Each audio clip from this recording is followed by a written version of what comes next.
Welcome to one and all.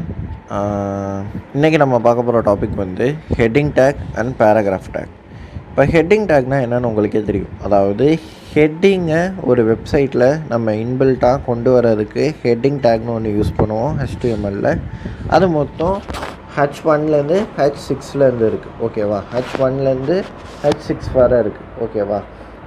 நீங்கள் கேட்கலாம், H7லாம் இது பண்ணோன்னா நம்மளுக்கு ஹெட்டிங் டேக் எடுத்துக்காதா அப்படிலாம் கேட்கலாம். H1 to H6 தான் அஃபிஷியலான ஹெட்டிங் டேக். H7லாம் கொடுத்தோன்னா நம்ம நார்மல் டெக்ஸ்ட் மாதிரி தான் வரும், ஓகேவா? அதுக்கான எக்ஸாம்பிள் நீங்கள் பார்க்கணுன்னா என்னோடய சேனல்லையே இதுக்காகவே ஒரு லாங் வீடியோ போட்டிருப்போம். ஏன்னா எல்லாமே ஷார்ட்ஸில் கவர் பண்ண முடியாது, ஷார்ட்ஸ் அண்ட் ரீல்ஸில் கவர் பண்ண முடியாது. ஸோ தட் லாங் வீடியோ போட்டிருப்போம், அதில் நீங்கள் போய் பார்த்துக்கலாம். இதான் ஹெட்டிங் டேக், ஓகே. இப்போ அடுத்து நம்ம பார்க்க போகிற பேராகிராஃப் டேக்.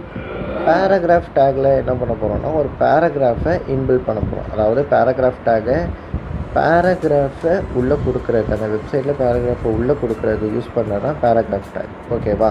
இப்போ அடுத்தது நம்ம என்ன பார்க்க போகிறோம்னா HR take, BR take. HR டேக்னா என்னென்னா, இது ஒரு யூனிட் டேக். அதாவது ஒரே ஒரு ஓப்பன் டேக் மட்டும்தான் இருக்கும், க்ளோஸ் டேக்கே இருக்காது. இந்த ரெண்டு டேக்குமே இந்த HR டேக் என்ன பண்ணணும்னா, ஒரு ஹரிசாண்டல் லைன் வரையும். எதுக்கு? ஒரு கண்டென்ட்டுக்கும் இன்னொன்று கண்டென்ட்டுக்கும் நம்மளுக்கு ஸ்பேஸ் வரணும். ஸ்பேஸ் ஒரு ஹரிசாண்டல் லைனில் வரணும்னா அது HR டேக் பண்ணணும், ஓகேவா? அடுத்தது BR டேக் என்ன பண்ணணும்னா, ஒரு கண்டென்ட்டுக்கும் இன்னொன்று கண்டென்ட்டுக்கும் பிரேக் பண்ணணும். அதாவது ஸ்பேஸ் மட்டும் வரணும், எனக்கு லைன் தேவையில்லை அப்படின்னா BR டேக் யூஸ் பண்ணணும், ஓகே. இன்றைக்கான வீடியோவில் அவ்வளோதான்.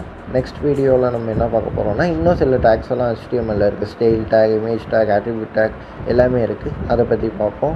நீங்கள் விடியல் சேனலுக்கு ப்ளஸ் இன்ஸ்டாகிராம் ஐடிக்கு புதுசாக இருந்தீங்கன்னா மறக்காமல் ஃபாலோ அண்ட் சப்ஸ்கிரைப் பண்ணிக்கோங்க. ஏதாச்சும் இம்ப்ரூவ்மெண்ட்ஸ் கமெண்ட்ஸ் இருந்துச்சுன்னா கமெண்ட் பண்ணுங்கள், நான் சேஞ்ச் பண்ணிக்க பார்க்குறேன். தேங்க்யூ. நெக்ஸ்ட் வீடியோவில் பார்ப்போம்.